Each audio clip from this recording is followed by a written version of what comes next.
Pam Bondi stormed off live television, right in the middle of an intense showdown. But what exactly happened that made her snap? And what shocking words did Stephen Colbert say that pushed her to the edge? Pam Bondi wasn't new to tough interviews. Oh no, not at all. As Florida's former attorney general, she had spent years facing down aggressive reporters, handling partisan attacks, and navigating high-stakes debates. But tonight? Tonight was different. Something about this felt off. The energy inside the Late Show studio was electric. The audience buzzed with excitement as the lights dimmed, the cameras zoomed in, and the stage was set for what was supposed to be a conversation, but quickly turned into something much more explosive. Pam straightened her blazer, her expression composed. Across from her, Stephen Colbert leaned forward, flashing that signature condescending smirk of his. He wasted no time.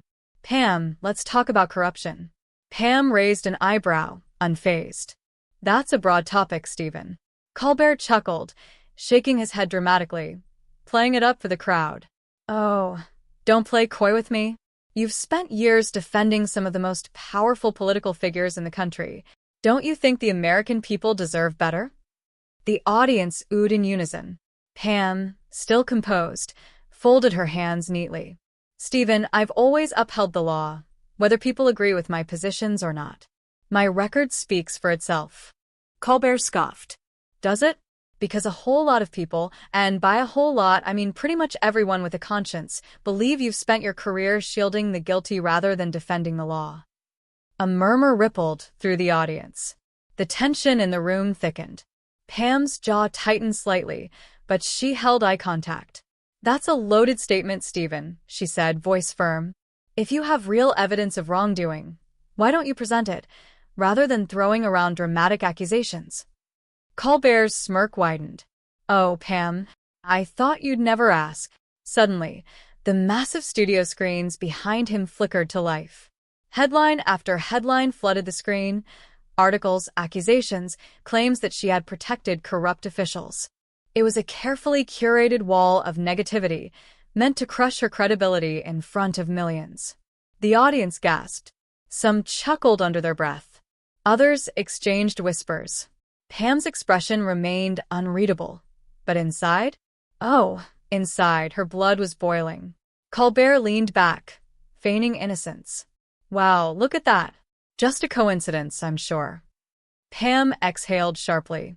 "Stephen, you're not here for a real discussion, are you? This is just a scripted ambush." Colbert laughed, shaking his head. "Oh, so now I'm the bad guy? Pam, let's be clear. You're the one on trial here." He grinned. "Metaphorically speaking, of course." Pam sat up straighter. "No, Stephen." "I think you are." Silence. The entire studio seemed to freeze. Colbert's smug grin faltered. Just slightly. Pam's voice remained steady. "This isn't an interview. It's a setup. And I refuse to be part of it." With that, she pushed her chair back and stood up. The crowd gasped. The shock was tangible. Colbert raised his hands in mock surrender. "Whoa, where are you going?" "We're just getting started." Pam turned to face him, eyes sharp, words firm. What she said next would send shockwaves through the entire room. "You didn't bring me here for a conversation, Stephen. You invited me for a trial by media. But guess what? I don't answer to you." The audience shifted uncomfortably. This wasn't how these segments were supposed to go. Guests were expected to be put on the defensive, to stammer, to squirm. But Pam? She wasn't playing that game. Colbert let out a forced chuckle, trying to regain control. "Come on, Pam. Don't be so dramatic. This is just a spirited conversation." Pam scoffed. "This isn't a conversation, Stephen.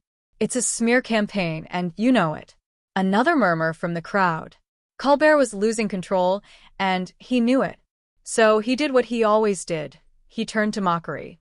"Oh, so now you're a victim?" His voice dripped with sarcasm. "I thought tough politicians like you could handle a little heat?" Pam crossed her arms. "Heat is one thing. A hit job is another." Then she turned to the cameras, the millions of people watching at home. "America, this is what they do. They don't debate you. They don't challenge your ideas. They attack your character. If they can do this to me, imagine what they can do to you. A hush fell over the studio. Colbert's confidence wavered for just a second. He forced a chuckle. All right, folks. I think Pam needs a little break. Maybe some water?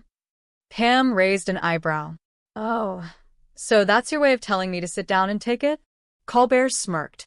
I just don't want you to leave before I get to my favorite part. He gestured to the screen behind him.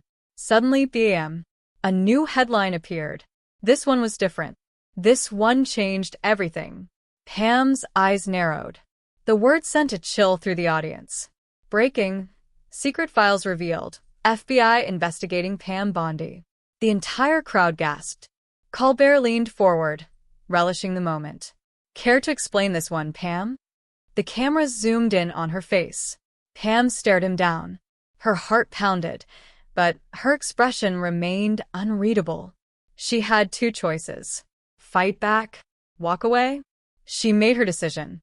Pam Bondi took one step back from her chair, and the world held its breath. And then, without breaking eye contact, Pam Bondi turned, squared her shoulders, and walked right off that stage. The audience erupted. Some gasped, some shouted, and others murmured in disbelief. The tension that had been simmering beneath the surface? It finally exploded. Stephen Colbert's confident smirk vanished.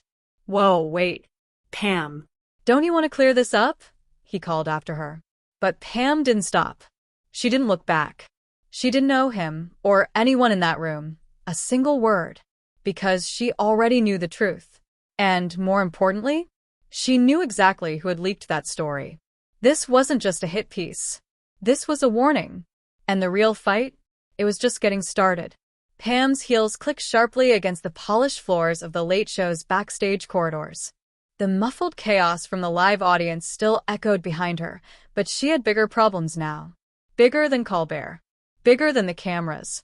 Melissa, her longtime aide, came rushing toward her, eyes wide with panic.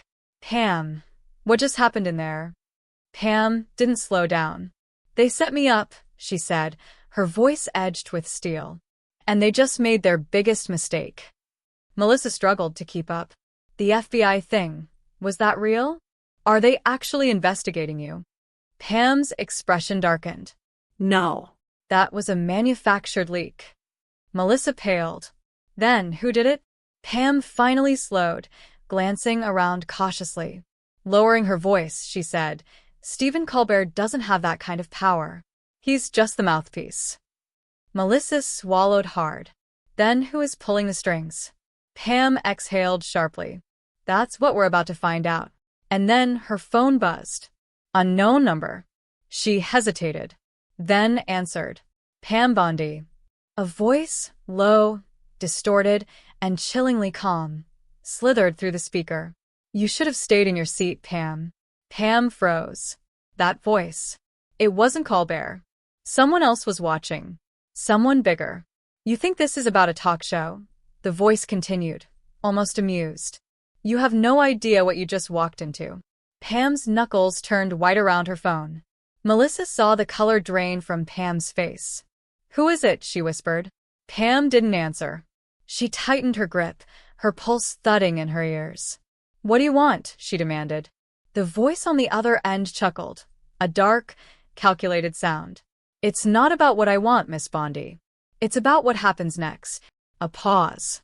Then, the final word sent a cold chill down her spine. Watch your back. Click. The line went dead.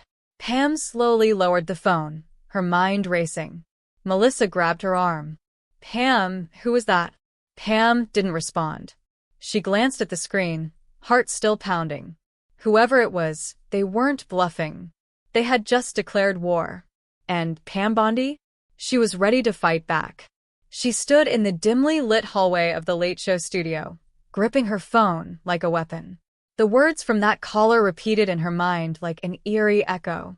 Watch your back. Melissa was still staring at her, eyes full of concern. Pam, talk to me. Who was that? Pam took a slow breath, forcing herself to stay calm. Someone who doesn't want me talking. Melissa swallowed hard. This is bad. Whoever leaked that FBI story, they weren't just trying to embarrass you. Pam nodded. No. They wanted me to sit there and take the hit. When I didn't, they escalated. Melissa glanced around nervously. Pam, we need to get out of here. Now.